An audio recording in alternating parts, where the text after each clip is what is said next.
नहीं, मदहोश नहीं बेदार हैं हम, मदहोश नहीं बेदार हैं हम, हर आहट पर तैयार हैं हम। समझे न कोई गाफिल हमको, समझे न कोई गाफिल हमको, वतन के पहरेदार हैं हम। अली बक्का इस मुमलिकत खुदादार की पहचान इस्लाम है। लाखों शोहरा ने अपना मुकद्दस लहू इस अर्ज़ पाक के वजूद की खातिर बहाया।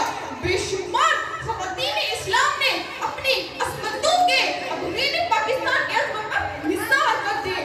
मासूम बच्चे नोकों पर उछाले गए। बुजुर्गों ने अपनी जिंदगियों का कीमती असासा पाकिस्तान के तक़द्दुस पर कुर्बान कर दिया। जनाब वाला पाकिस्तान की सूरत में हमारी ये मिली शनाख्त आसानी से तार नहीं हुई। इस सरजमी के जरे जरे से फिदा यानी इस्लाम के पाकीज़ा खून की महक होती है। यही वजह है कि ये सरजमी हमें मानद हरम अजीज है। ये हमारा फिक्रियो अमली सरमाया नहीं बल्कि आलम इस्लाम की आंखों का नूर भी है। आजादी की कभी शाम होने नहीं देंगे, आजादी की कभी शाम होने नहीं देंगे, शहीदों की कुर्बानी बदनाम होने नहीं देंगे।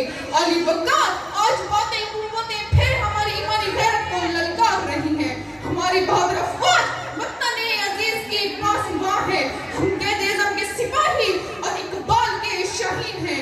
तालिब इल्म ने पाकिस्तान बनाया था तो इसे बचाना भी हम जानते हैं। हम पंजाबी, सिंधी, बलोची और पठान नहीं बल्कि अव्वल व आखिर हम सब पाकिस्तानी हैं।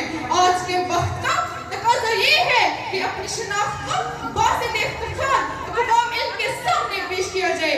पाकिस्तान से फिक्रियो अमली यकजहती का मुज़ाहरा किया जाए। सामीने किराम जब आँधों की आमद होती है तो कमजोर से कमजोर परिंदा भी अपने आशिया की हिफाजत करता है।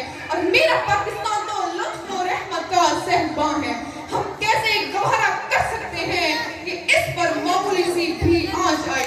सामीने किराम आज हमें ये अहद करना होगा कि ए अर्ज़-ए वतन, आज भी अपना ये अहद है, ए अर्ज़-ए वतन